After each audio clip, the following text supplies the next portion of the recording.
कुछ लोग सिर्फ विरोध के लिए विरोध कर रहे हैं। साथियों, अब से कुछ दिन पूर्व देश ने अपने किसानों को अनेक बंधनों से मुक्त किया है। अब देश का किसान कहीं पर भी किसी को भी अपनी उपज बेच सकता है। लेकिन आज जब केंद्र सरकार किसानों को उनके अधिकार दे रही है, तो भी ये लोग विरोध पर उतर आए हैं।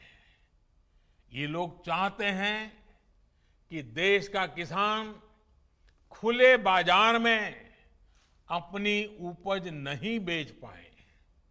ये लोग चाहते हैं कि किसान की गाड़ियां जब्त होती रहें, उनसे वसूली होती रहे, उनसे कम कीमत पर अनाज खरीदकर बिचौलिए मुनाफा कमाते रहें।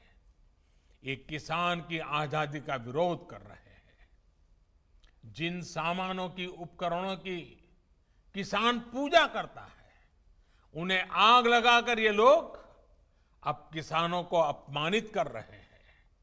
साथियों, बरसों तक ये लोग कहते रहे एमएसपी लागू करेंगे, एमएसपी लागू करेंगे, लेकिन किया नहीं।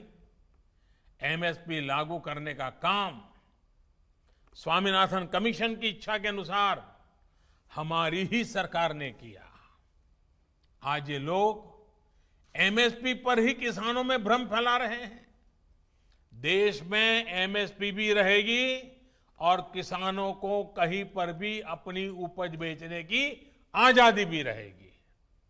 लेकिन ये आजादी कुछ लोग बर्दाश्त नहीं कर पा रहे हैं। इनकी काली कमाई का एक और जरिया समाप्त हो गया है, इसलिए इन्हें परेशानी है। साथियों, कोरोना के इस कालखंड में देश ने देखा है कि कैसे डिजिटल भारत अभियान ने जनधन बैंक खातों ने, रुपे कार्ड ने लोगों की कितनी मदद की है।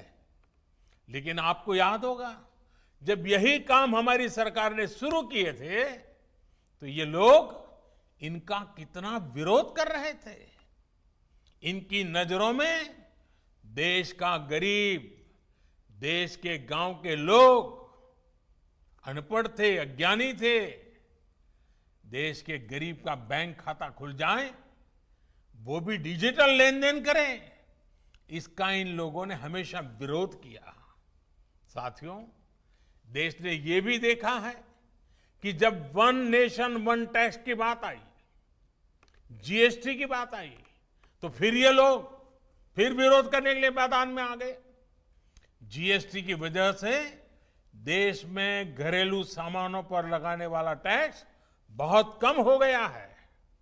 ज्यादातर घरेलू सामान, रसोई के लिए जरूरी चीजों पर टैक्स अब या तो नहीं है या फिर 5% से भी कम है। पहले इन्हीं चीजों पर ज्यादा टैक्स लगा करता था, लोगों को अपनी जेब से ज्यादा पैसे खर्च करने पड़ते थे। लेकिन आप देखिए, इन लोगों को जीएसटी से भी परेशानी, ये उसका मजाक उड़ाते हैं, उसका विरोध करते हैं। साथियों, ये लोग न किसान के साथ है, न नौजवान के साथ, और न ही देश के वीर जवान के साथ है।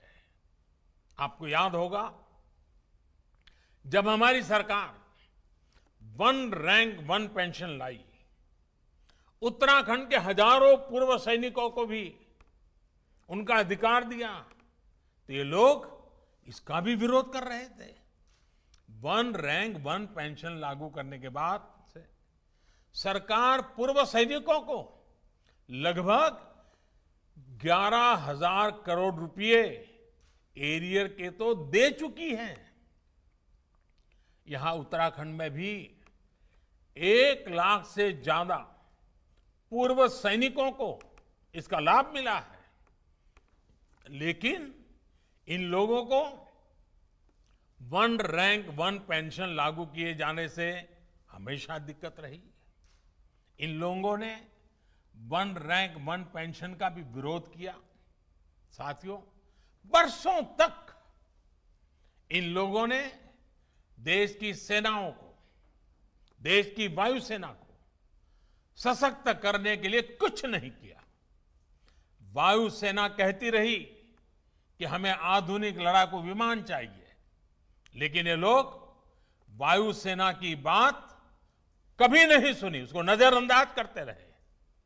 जब हमारी सरकार ने सीधे फ्रांस सरकार से रफाल लड़ाकू विमान का समझौता कर लिया तो इनको फिर दिक्कत होने लगी। भारतीय वायुसेना के पास रफाल विमान आए, भारतीय वायुसेना की ताकत बढ़े, ये इसका भी विरोध करते रहे। मुझे खुशी है कि आज रफाल भारतीय वायुसेना की ताकत बढ़ा रहा है। अंबाला से लेकर के लेह तक उसकी गर्जना भारतीय जांबाजों का हौसला बढ़ा रही है। साथियों, 4 साल पहले का यही तो वो समय था जब देश के जांबाजों ने सर्जिकल स्ट्राइक करते हुए आतंक के अड्डों को तबाह कर दिया था। लेकिन ये लोग अपने जांबाजों के साहस की प्रशंसा करने के बजाय उनसे ही सर्जिकल स्ट्राइक के सबूत मांग रहे थे। सर्जिकल स्ट्राइक का भी विरोध करके ये लोग देश के सामने अपनी मंशा, अपनी नीयत साफ कर चुके हैं। देश के लिए हो, जो भी काम हो रहे हो, हर काम का विरोध करना इन लोगों की आदत हो गई है। उनकी राजनीति का एकमात्र तरीका यही है, बस विरोध विरोध विरोध।